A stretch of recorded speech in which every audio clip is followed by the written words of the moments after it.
Scorpio season is the midpoint of autumn in the northern hemisphere. This is the energy of transformation. It's the energy of having reached full maturity and beginning to integrate all that wisdom on a deeply profound level. Scorpio embodies the metamorphosis that a soul undergoes on its journey to enlightenment. After we have experienced things that remove the scales of youthful naivety from our eyes, and we can no longer go back to how things were or who we were before, a change is required, a deconstruction of the old, a reformation and re-emergence of the new. Part of that process of destruction and re-establishment comes from the fact that Scorpio is ruled by the fierce and resilient planet Mars, or according to some astrologers, the intense and powerful planet Pluto. If you'd like to learn more about Scorpio's connection with Mars and Pluto, you can check out my other video titled Scorpio, Your Planet, which is linked in the description. Autumn is the middle of the astrological year. Our secular new year in the West is, of course, January 1st, but for at least 2 millennia now, astrologers have been marking the beginning of the year on the spring equinox, making autumn the halfway point between the beginning and the next beginning, because this is a cyclical pattern which has no end. Some key words that describe the autumnal season are culmination, transformation, evolution, consolidation, uniting,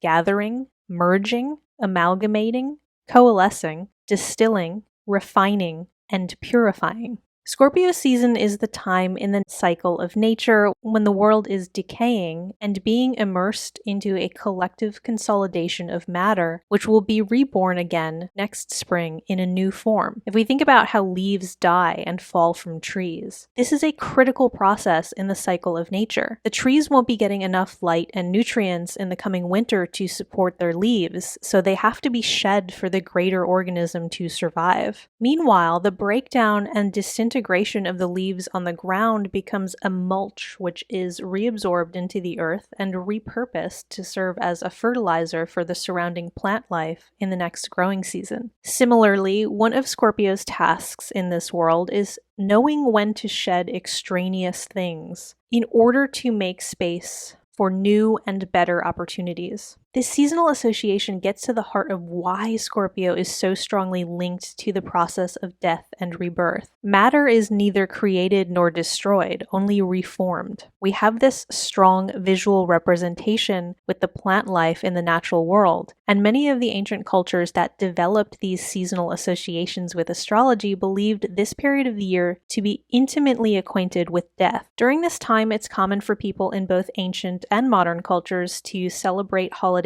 communing with and honoring the dead or our ancestral energies. In modern times, this has taken on a superficially spooky vibe, which is fun, but ultimately the true meaning of this season evokes a reverence for the dead, for the painful but necessary parts of life that have helped to further successive generations. Everyone likes pretty springtime flowers, but people tend to dislike the cold and the cadaverous bare trees of Scorpio season. We often find it difficult or even taboo to engage with the parts of existence that make enjoyable things possible. But we can't have flowers without the filth. This season imbues Scorpio with the gritty strength and the unflinching pragmatism to get dirty, to go deep, to go down into the muck and the mulch and do the necessary work that is required for beautiful things to eventually blossom. Autumn represents the experience of middle age. Scorpio season can be symbolized in terms of the human life cycle as the period of transition where we leave behind the innocence of youth and exuberance of adulthood in order to proceed towards the wisdom of old age. This season gives Scorpio a unique expression of authenticity. If you think about people at this age, they've seen it all. They've endured,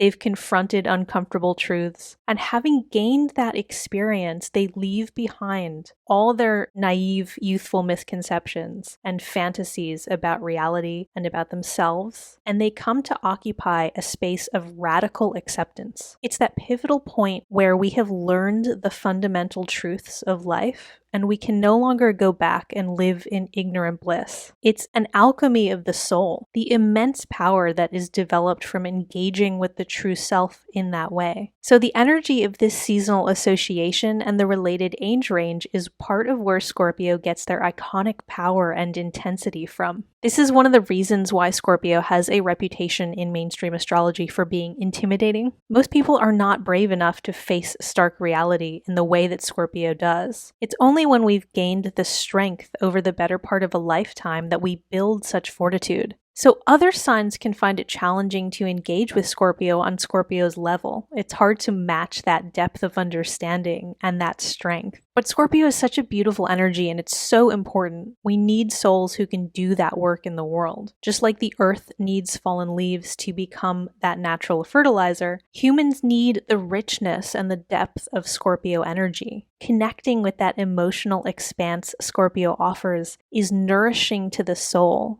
and allows the best in us to blossom. Thank you so much for listening, Scorpio. Leave a like if you enjoyed this, comment if you have any questions, share this with your friends or other Scorpios in your life, and please subscribe. I would be so happy to have you with me. One last thing I'll mention is that this is based on traditional Hellenistic astrology, developed over 2,000 years ago by the ancient Greeks and Romans with significant contributions from the Egyptians, Babylonians, Persians, and various other cultures in the surrounding areas of North Africa, South Asia, and the Arabian Peninsula. Since all of these places are situated above the equator, the seasonal associations with zodiac signs are from a northern hemisphere perspective. So a common question is, if I was born a Scorpio in the southern hemisphere, does that mean I should pay more attention to the seasonal symbology of spring since the seasons are opposite? The short answer is no. The original meanings apply to everyone, regardless of where on the planet you were born. The long answer is a little bit more interesting. If you are seeking a deeper understanding of your sign, then it's important to know that astrology is a vastly complex symbolic language which employs the natural principle of duality. In this context, that means spring and autumn are two sides of the same coin, and I would absolutely encourage everyone to explore a little bit about the sign which is 180 degrees opposite to your own in the zodiacal wheel. In a way, this can be like holding up a sort of mirror or a negative of a photograph, an inverted image of yourself. By understanding our opposite, we can often gain a deeper understanding of our own soul. Scorpio is opposite to the sign Taurus, and I will leave a link to the Taurus seasonal video in the description below if you want to check that out.